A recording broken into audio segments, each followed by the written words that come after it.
Salut à tous et bienvenue sur Ous Raconte, votre chaîne dédiée aux histoires vraies les plus incroyables du monde arabe. Aujourd'hui, on part au Liban. On va plonger dans une affaire criminelle qui a complètement secoué le pays au début des années 90. Une histoire qui commence par un meurtre inexplicable et qui va révéler l'existence d'un tueur en série au profil psychologique complètement hallucinant. Accrochez-vous bien car les apparences sont trompeuses et la résolution de cette enquête tient du pur miracle. Installez-vous confortablement, n'oubliez pas votre café, tisane ou simplement votre bouteille d'eau. C'est parti. Nous sommes en 1993, dans la banlieue sud de Beyrouth au Liban. Un jour ordinaire, les forces de l'ordre reçoivent un appel d'urgence signalant qu'un crime vient d'avoir lieu dans un cabinet dentaire. Immédiatement, la police se rend sur place. Et là, ils découvrent une scène macabre. La victime n'est autre que la dentiste elle-même, le docteur Zainab Abdulrasoul El-Jami.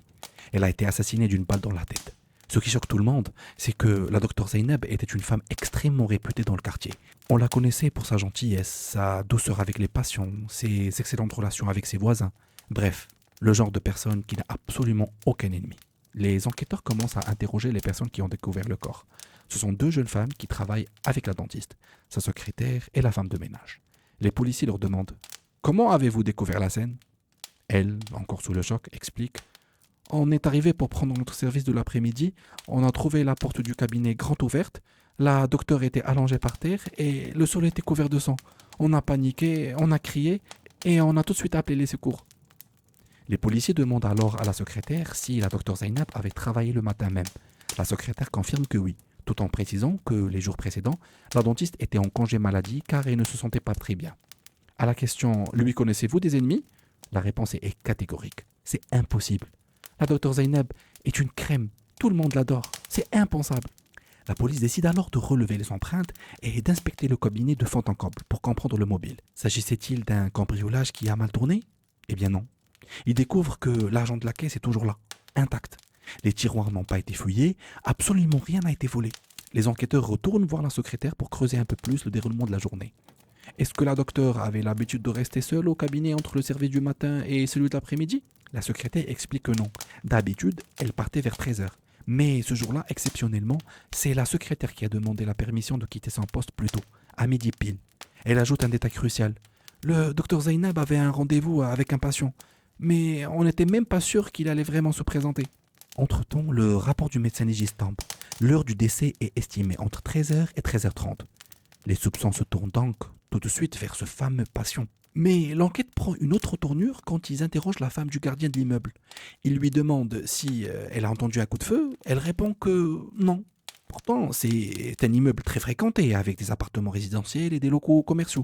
Il y a toujours des gens qui entrent et qui sortent. Si un coup de feu avait retenti, quelqu'un l'aurait forcément entendu. Cela confirme une théorie des enquêteurs. L'arme utilisée est un calibre 7 mm équipé d'un silencieux. Une arme interdite, généralement utilisée pour des assassinats ciblés. Le tireur n'est donc pas un amateur. C'est un professionnel, quelqu'un de méticuleux qui savait exactement que la docteure serait seule à ce moment précis. Mais comment a-t-il pu passer inaperçu ? La femme du gardien avoue alors aux enquêteurs que ce jour-là, son mari n'était pas à la loge et c'est elle qui le remplaçait. Les policiers insistent. Qui est entré dans l'immeuble entre le matin et 13h30 ? Et c'est là qu'elle leur lâche une bombe. Elle leur dit « Écoutez, je dois vous dire quelque chose. Il y a un docteur qui s'appelle Dr Nasser. » Les enquêteurs, très attentifs, lui demandent de le décrire. Elle décrit un homme grand, élégant, très bien habillé. Et elle raconte « Ce docteur Nasser est arrivé vers 13h. Ce qui est bizarre, c'est qu'il n'a pas garé sa voiture devant l'immeuble, comme d'habitude. Il est allé se garer dans un parking un peu plus loin, comme s'il voulait cacher sa présence. Ensuite, il est venu à pied jusqu'à l'immeuble.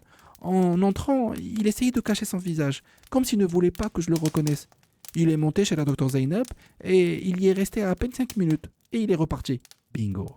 La police enquête immédiatement sur ce mystérieux docteur Nasser. Et devinez quoi ?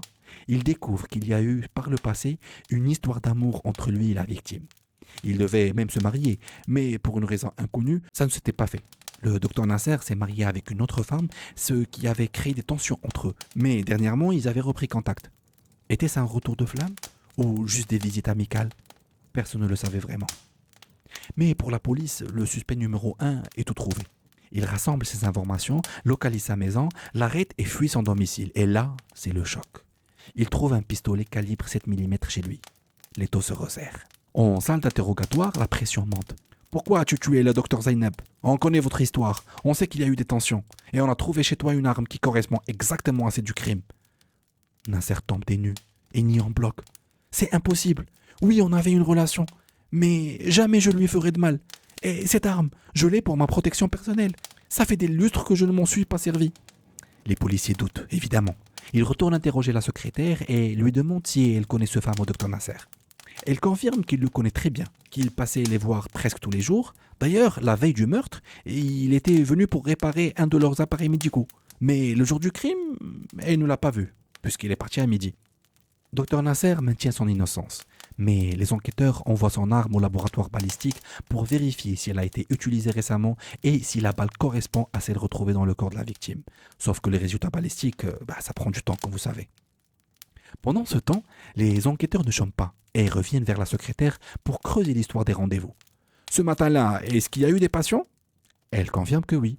Des patients sont venus, ont été traités et sont partis. Puis elle ajoute: juste avant de partir à midi, j'ai prévenu la docteure qu'un patient risquait de passer entre 13h et 13h30. Qui est cet homme? Demandent les policiers. Elle répond: je ne le connaissais pas. C'est un homme de taille moyenne, chauve sur le dessus, mais avec des cheveux sur les côtés. Vous voyez le genre? Il porte des lunettes, il a toujours un paquet de cigarettes à la main. Et surtout, il a de gros problèmes dentaires. Ses dents du haut sont toutes cassées et en très mauvais état. C'est d'ailleurs pourquoi il venait consulter. Il m'a dit qu'il s'appelait Zia Tabara, et j'ai noté son nom dans le registre. Les policiers vérifient le registre et effectivement, le nom de Zia Tabara y figure, avec un rendez-vous prévu à 13h30. La secrétaire lui explique que quand Ziad s'est présenté, il avait une coupure de courant dans le quartier. Et lui a donc dit: revenez dans 1 heure, l'électricité sera sûrement revenue. Il a accepté et il est parti. La secrétaire, elle, a informé la docteure, a pris ses affaires et a quitté le cabinet. À ce stade, les policiers tiennent un deuxième suspect. Le profil est clair. Ziad Tabara, homme chauve avec cheveux sur les côtés, lunettes, dents du haut détruites, fumeur, et le timing correspond parfaitement à l'heure du crime. Mais le problème, c'est qu'aucun Ziad Tabara ne correspond dans leur base de données. L'enquête piétine et la nouvelle du meurtre atroce de Dr Zainab se répand comme une traînée de poudre dans tout le Liban. Chez les dentistes, c'est la panique générale. Un inconnu entre dans un cabinet et abat une docteure en plein jour sans rien voler. Tout le monde se demande s'il y a un fou qui cible les cabinets dentaires. Maintenant, écoutez bien. Parmi les confrères profondément attristés par cette nouvelle, il y a 2 amis de longue date, le docteur Shakib et le docteur Hassan. Ce sont 2 dentistes d'une 60aine d'années qui ont chacun leur propre clinique.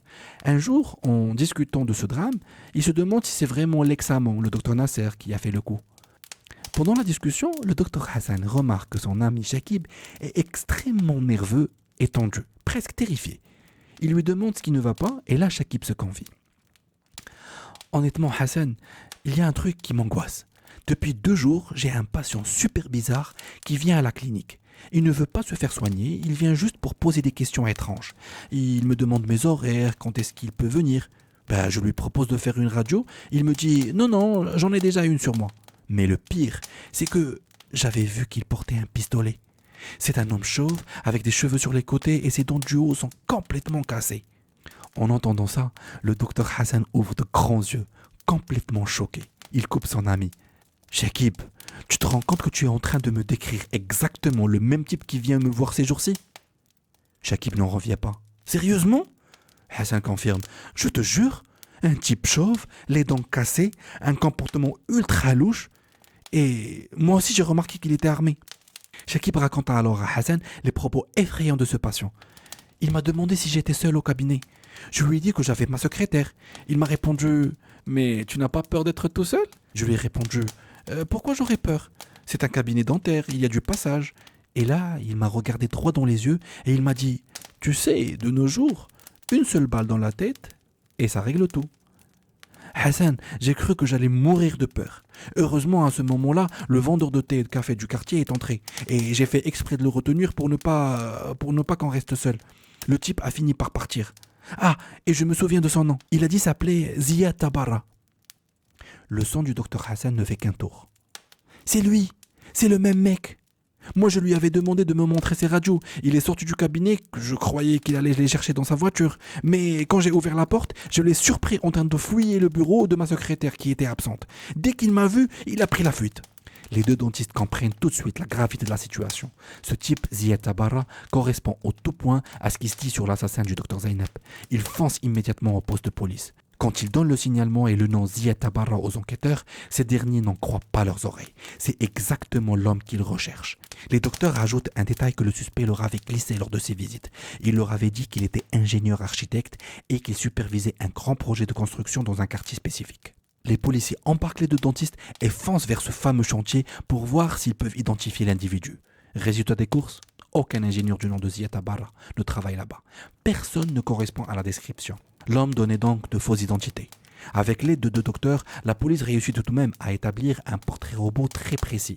Chauve, cheveux sur les côtés, lunettes et surtout dents ravagées. Mais la psychose s'installe déjà. La police prévient tous les cabinets dentaires du secteur de rester sur leur garde. Le lendemain, le destin s'en mêle d'une façon incroyable. Le docteur Shakib rend visite à une amie à lui, une dentiste dont le cabinet se trouve à l'autre bout de la ville. Ils prennent un café, discutent du meurtre terrible de Dr Zainab, et là, Shakib lui raconte la mésaventure terrifiante qu'il vient de vivre avec son confrère Hassan, et il lui décrit en détail ce fameux Ziad Tabarra, avec ses dents cassées et sa calvitie. Soudain, la docteure blêmit. Elle l'arrête net. Shakib, tu es en train de me décrire un patient qui vient chez moi depuis 1988. Ça fait 5 ans qu'il me consulte. Il est chauve, il a ses problèmes de dents très spécifiques. Shakib sursaute. Il s'appelle Ziad Tabarra ? Elle répond mais non, pas du tout. Attends, je vais chercher son dossier. Elle fuit dans ses archives et sort le dossier médical et lui montre le nom. Shafiq Al-Nahas. Shakib ne perd pas une seconde. Prends ce dossier, enfile à la police. Arrivé au poste, la docteure regarde le portrait robot. Aucune hésitation possible. C'est bien Shafiq Al-Nahas, son patient depuis 5 ans. Grâce au dossier médical, la police a enfin une vraie adresse. Il déploie les grands moyens et débarque chez la famille Al-Nahas. Mais sur place, nouvelle impasse. Toute la famille a émigré en France et il ne reste qu'un seul parent au Liban, un certain Mohamed. Les policiers le retrouvent, en prison cette fois-ci, pour d'anciennes affaires. Ils vont le voir dans sa cellule. Mohamed, où est ton frère Shafiq ? L'homme hausse les épaules. J'en sais rien, moi. Il ne vit plus dans la maison familiale. Il squatte à droite et à gauche et des potes. Au même moment, les résultats balistiques tombent enfin pour le docteur Nasser, le premier suspect. Le rapport est formel. Oui, Nasser possède un 7 mm, mais c'est un modèle russe. Or, sur cette marque spécifique, il est techniquement impossible de visser un silencieux. De plus, l'arme n'a pas été utilisée depuis des mois. Le docteur Nasser est définitivement innocenté. Il rendait bien visite au docteur Zainab, mais il n'a rien à voir avec le meurtre. Les enquêteurs savent maintenant qu'ils ont affaire à un tueur en série en liberté. Ils convoquent tous les amis de Shafiq Al-Nahas et les menacent très clairement. S'il pointe le bout de son nez chez vous, vous nous appelez à la seconde. Sinon, on vous inculpe pour complicité de meurtre. Sentant l'étau se resserrer, Shafiq disparaît totalement des radars pendant plusieurs jours, jusqu'à ce qu'un nouvel appel d'urgence retentisse au poste de police. Mais cette fois-ci, ce n'est pas dans un cabinet dentaire. L'agression a eu lieu dans une compagnie d'assurance. La victime est une secrétaire nommée Takohi. Par miracle, elle est en vie. On lui a tiré dans le cou, mais la balle a frôlé les organes vitaux et elle est consciente. Les enquêteurs accourent à son chevet. « Qui vous a fait ça ?» Et là, elle décrit son agresseur. Un homme chauve avec des cheveux sur les côtés. Il portait des lunettes et ses dents du haut étaient toutes cassées. Les flics se regardent abasourdis. Shafiq Al-Nahas ? Elle répond faiblement. Non, il a dit qu'il s'appelait Tony Mata. Il est venu hier pour assurer sa voiture et sa maison. Je lui ai donné rendez-vous avec notre expert aujourd'hui. Il est arrivé très en avance. L'expert n'était pas là. Il m'a demandé de lui faire un café. Pendant que j'avais le dos tourné pour préparer le café, je l'ai senti derrière moi. Il avait sorti un pistolet. Il m'a hurlé de me déshabiller. J'ai paniqué, je l'ai supplié. Je criais, s'il vous plaît, non. C'est là qu'il m'a tiré dans le cou. Elle raconte qu'il s'est effondré par terre, en sang. Dans la panique, le tueur a trébuché et fait tomber son arme. Elle a continué de hurler de toutes ses forces. Lui a ramassé son arme et a tiré une deuxième fois pour la faire taire. Mais dans la précipitation, la balle a fini dans le mur. Fou de rage, il a pointé l'arme sur la tête de la jeune femme, il a appuyé sur la détente, mais l'arme s'est enrayée. Rien ne sortait. Les cris de la secrétaire devenaient de plus en plus forts. Le tueur a fini par paniquer et s'est enfui en courant. Dans sa fuite, il a oublié sur place ses lunettes et son paquet de cigarettes. La police récupère les indices. Le docteur Sherif confirme formellement que ce sont bien les lunettes de l'agresseur. Et le paquet de cigarettes est exactement de la même marque que celui retrouvé sur la scène du crime de Dr Zainab. Plus de doute possible, Shafiq Al-Nahas a changé de cible. Face à l'alerte générale chez les dentistes, il s'en prend maintenant aux bureaux isolés dans les immeubles, sèmant une terreur indescriptible dans toute la ville. Les commerces et les cabinets ferment leurs portes. Le Liban est sous le choc. Et c'est là que l'affaire prend une tournure presque comique. Un jour banal dans un commissariat de quartier. Un citoyen vient porter plainte pour une arnaque financière. Il explique aux flics. Il y a un SDF, un mec qui traîne dans le quartier, qui dort sur les toits des immeubles. Il claque tout son argent dans l'alcool et la drogue. Eh bien, ce type-là m'a escroqué lors d'une transaction. Les policiers, pour faire leur boulot de routine, ils lui demandent où se trouve ce SDF. Le plaignant les y emmène, il monte sur le toit d'un immeuble et trouve un homme à l'allure misérable, endormi. Il le réveille et l'embarque. « C'est quoi ton nom ?» L'homme donne une fausse identité, les flics habitués fuient ses poches et tombent sur sa carte d'identité. Et son nom est Shafiq Al-Nahas. Les policiers du petit commissariat, qui ne sont pas forcément au courant des moindres détails de la grande enquête criminelle de la ville, pensent juste tenir un simple arnaqueur. Ils l'emmènent au poste. Le chef du poste demande « C'est qui ce gars ?» Les agents répondent « Un SDF, il a escroqué quelqu'un. » Et il n'y l'est fait. Il dit qu'il s'appelait Mohamed, mais ses papiers disent Shafiq Al-Nahas. Et là, le chef du poste, qui lui connaît très bien l'affaire de tueur en série, se lève d'un bond. Il regarde le suspect, crâne dégarni, cheveux sur les côtés, il n'en croit pas ses yeux. Le commissaire hallucine. Le tueur en série le plus recherché du pays, celui qui a mobilisé toute la police criminelle, vient de leur être livré sur un plateau d'argent, par pur hasard, pour une vulgaire histoire d'arnaque de quartier. Ils préviennent immédiatement la police criminelle. Devant les enquêteurs, Shafiq sait que c'est fini, il vide son sac et passe aux aveux. Il avoue le meurtre du docteur Zainab. Mais il avoue aussi avoir planifié le meurtre des docteurs Hassan et Shakib, expliquant qu'il décalait sans cesse ses rendez-vous parce qu'il n'arrivait jamais à les trouver seuls dans leur clinique. Il avait toujours quelqu'un pour le déranger. Le jour du meurtre de Dr Zainab, il raconte qu'il visait en réalité deux autres dentistes, deux frères, dans le même immeuble. Mais leur cabinet était plein. En redescendant, il a vu la plaque du cabinet de Dr Zainab. Il s'est dit « Allez, pourquoi pas elle ?» Il a pris rendez-vous pour le lendemain. Quand il est arrivé, il n'y avait pas d'électricité. La secrétaire lui a dit de revenir plus tard. Il a patienté 1h30 dans un autre cabinet médical pour faire passer le temps. Il a même bu un café avec eux. Puis il est redescendu chez le docteur Zainab. La secrétaire était partie et la docteure était seule. Il raconte froidement « Je suis entré. Je lui ai demandé un verre d'eau parce que j'avais très mal. La pauvre s'est retournée pour me servir. J'ai sorti mon arme et je lui ai tiré dans la tête. Il ne lui a rien volé. Il ne l'a pas touché. Il l'a tué gratuitement. »« Mais pourquoi ?» lui demandent des enquêteurs. « Tu ne la connaissais même pas. Pourquoi t'en prendre au dentiste ?» Et c'est là que l'esprit malade du tueur se dévoile. Toute cette folie meurtrière prend racine dans son enfance. Shafiq avait un père extrêmement violent et autoritaire. Petit, Shafiq avait des dents catastrophiques, pleines de caries, qui s'effritaient de partout.